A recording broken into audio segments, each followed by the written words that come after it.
Hey, so we've been getting into gardening recently and we wanted to build a raised bed, but I've got a bunch of scrap wood lying around the house and I didn't want to buy more stuff, new stuff. So I'm building a raised bed, a very small raised bed with the materials that we have on hand, the screws, the nails that we have at hand, and the kind of scrap lumber that we have around. So let me show you over here. This is the spot that we're going to be using. It's mostly sand here, unfortunately. We're in Florida and the soil is just very sandy, but we put a bunch of old plywood, chopped it up, and we're gonna put I also put a bunch of ashes in there from cooking over wood fires, and we've just got a bunch of 2x4s going around. I'm gonna just start screwing them together and make like a square of 2x4s, and hopefully, that'll be enough. We're gonna cover this up with soil that we buy and compost and mulch it, and hopefully all those things will break down. This wood that's in the ground here, I'll turn it into the ground, and that'll break down and that'll provide some nutrients for our plants. So first things first, like I said, we're not doing this. It's not a fancy way of doing it. It's very basic.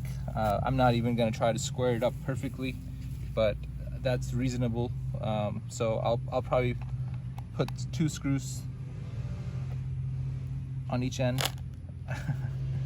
Okay, that wood is very, very brittle. So I've got a bunch of 2x4s, and I'm going to change this out with a different one. So we got a different piece of wood. This one is not as soft.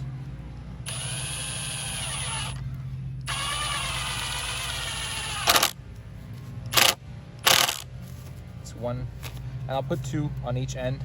I'll cut now and I'll do both sides, and we'll get to the last end together. You can see we're good here, but as we walk towards this end of the raised bed, we're short, and that's what happens when you're using scrap pieces of wood. And we've got more scrap pieces of wood, so my goal is going to be just to put this here, bring this out a little bit further. It's okay if it's not completely straight. I personally don't really care. And I'll screw it in here. I'll screw these pieces of wood together, and I'll screw it in over there, and it'll still be a box without any cutting, sawing involved. Like I said, I'm trying to do this as easy as possible. So if you're home and all you have is a drill and some spare pieces of wood, but you don't have a saw, you don't have anything to cut with, you can still make this work. As you can see, the bed is complete. We got everything set up even over here. It looks pretty good. If you look in the middle right there, right about there, there's a gap because the ground sits lower. So if you come across that, I mean, if your ground's not completely level, you should level it out. I'm probably gonna put some pieces of, I'll try to level it out from the inside, and I'll probably put some pieces of wood behind it too, because I have so much scrap wood to kind of hold everything in place.